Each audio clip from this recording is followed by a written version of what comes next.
रंजना कभी ब्रश नहीं करती थी। उसे कितनी बार उसके माँ बाप ने डांटा, लेकिन उसका कोई असर उस पर होता ही नहीं था, जिस कारण से उसके दांत पीले पीले हो जाते हैं। शादी के बाद अरे बहू, वैसे तो तुझ में कोई कमी नहीं है, पर तेरे दांत दांत इतने पीले कैसे हैं बेटा? कैसे है मतलब? कोई सर्जरी थोड़ी ना कराई है। वो तो क्या नाम, मैं ब्रश नहीं करती थी तो पीले हो गए। अब क्या करूं?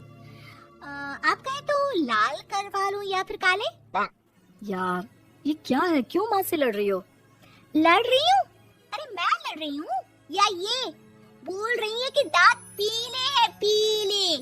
अरे तपस्या थोड़ी ना की है इन्हें पीले करने के लिए, किया है 20 साल तक, तब जाकर। छी, कैसी बात कर रही हो? ये उस वक्त तो पीले नहीं थे जब हम लोग तुम्हें देखने आए थे। अरे तब साफ करवा लिया होगा डेंटिस्ट के पास जाकर। अब देखो कैसे पीले पीले लग रहे हैं। रंजना सास की तरफ गुस्से से देखती है। फिर शुरू हो गई पीले पीले पीले। अरे पीले तो तब भी थे जब मेरे हाथ का रसगुल्ला उड़ा उड़ा कर खा रही थी और बोल रही थी, लड़की नहीं गुणों का खजाना दे रहे भाई साहब आप। खैर, अब वो लोग करते भी तो क्या करते, पीले दांत वाली बहू पल्ले पड़ी थी तो झेलना तो था ही। एक दिन कीर्तन में रंजना गाना गा रही थी। अरे कमला बहन, माँ का द्वार है, यहाँ तो सब शुद्ध होकर आते हैं, फिर अपनी बहू को प्रश्न से पीले पीले दांत भक्ति में बाधा उत्पन्न कर रहे हैं। अरे कोई 2 साल की बच्ची थोड़ी ना लेकर आई हूँ मैं बहू बनाकर। अच्छी खासी लड़की है, अरे कैसे करवाऊं ब्रश? ये तो उसे खुद करना चाहिए ना। अब माँ बाप तो इसके जैसे तैसे निपटा दिए, ये नहीं सोचा कि सास कैसे संभालेगी। सास बहू को लेकर घर आ जाती है, लेकिन सोच लेती है कि अब इसे लेकर कहीं नहीं जाएगी। अगले रोज बहू कहती है, अरे क्या हो गया, मंदिर नहीं जाना क्या? कीर्तन का वक्त हो रहा है। मेरी मधुर वाणी से कान्हा जी जागते हैं और सोते हैं। आप तो जानती है ना उनकी भक्ति में कितना मन लगता है मेरा।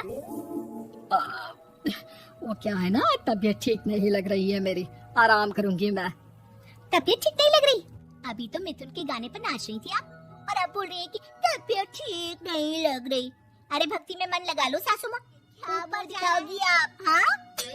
सास को बहू की बात पर गुस्सा आ जाता है। मैं क्या मुंह दिखाऊंगी, इसकी चिंता तो ना कर, समझी? अपने मुंह की चिंता कर, जो ये पीले पीले दांत लेकर हर जगह पहुंच जाती है। पता है लोग कितना मजाक बनाते हैं। ना जी ना, मैं नहीं जाना कहीं तेरे साथ। तो ये बात है, कोई ना, मत जाओ, मैं अपने कमरे में ही बैठकर भक्ति कर लूंगी। ऊपर वाला दांत थोड़ी ना देखता है, मन देखता है, भावना देखता है। और अरे बस बस, तू सब कुछ दिखा, बस ये सफेद चमकदार दांत ना दिखाना किसी को, है? जा यहाँ से। बहू को सास की बात का कोई फर्क नहीं पड़ता, वो तो जैसी थी वैसी ही रह जाती है। सुबह नहाकर किचन में खाना बनाना, फिर खाना खाना, कीर्तन भजन करना और सो जाना। एक दिन, माँ जी मैं सहेली के घर जा रही हूँ, शाम को लेट आऊंगी। हाँ हाँ तो जाना, मैंने कौन सा तेरी आरती करनी है घर पर बैठकर। रंजना सहेली के घर जाती है जहाँ वो पार्टी में जाने की तैयारी कर रही होती है। अरे शिखा, कहाँ जाने की तैयारी कर रही है? मैं गलत वक्त पर आ गई क्या? नहीं यार, उल्टा सही वक्त पर आई है। मैंने ये साड़ी और ज्वेलरी निकाली है यार, शाम को इनके ऑफिस की एक पार्टी में जाना है। बताना कैसा लग रहा है ये सब? नहीं यार, इस ड्रेस के साथ तो वो वाली ज्वेलरी अच्छी लगेगी। हाँ हाँ सही बोल रही है, मैंने ध्यान ही नहीं दिया। वैसे तो हमेशा से मस्त फैशन सेंस रखती है। तो बड़ा जाती होगी ना पति के साथ पार्टी में।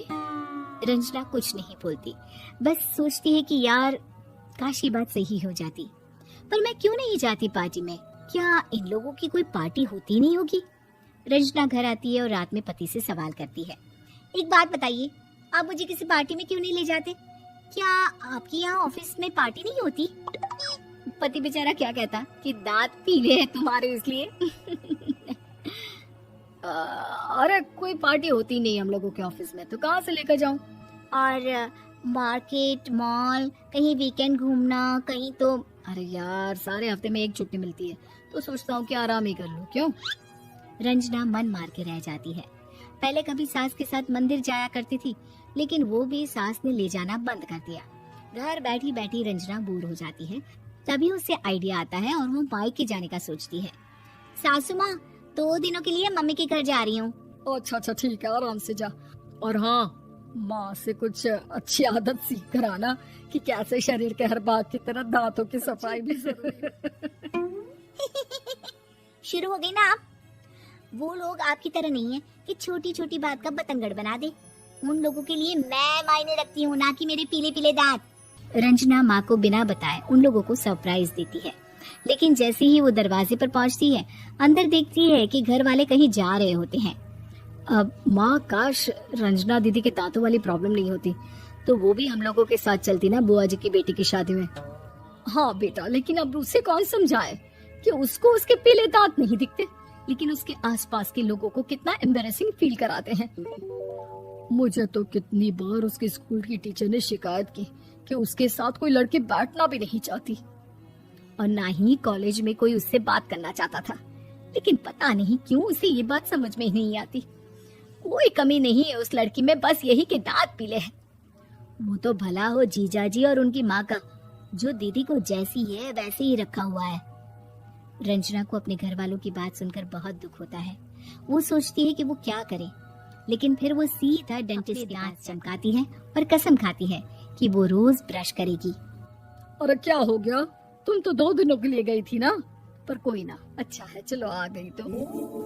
रंजना सास के सामने आकर खड़ी हो जाती है और पूरी स्माइल करती है, उसके चमकदार दांतों को दिखाती हुई। हैं? चले मंदिर। माँ मुझे माफ कर दीजिए, मैंने आप लोगों को बहुत एम्बैरेसिंग फील करवाया। मैं आज से रोज ब्रश करूंगी।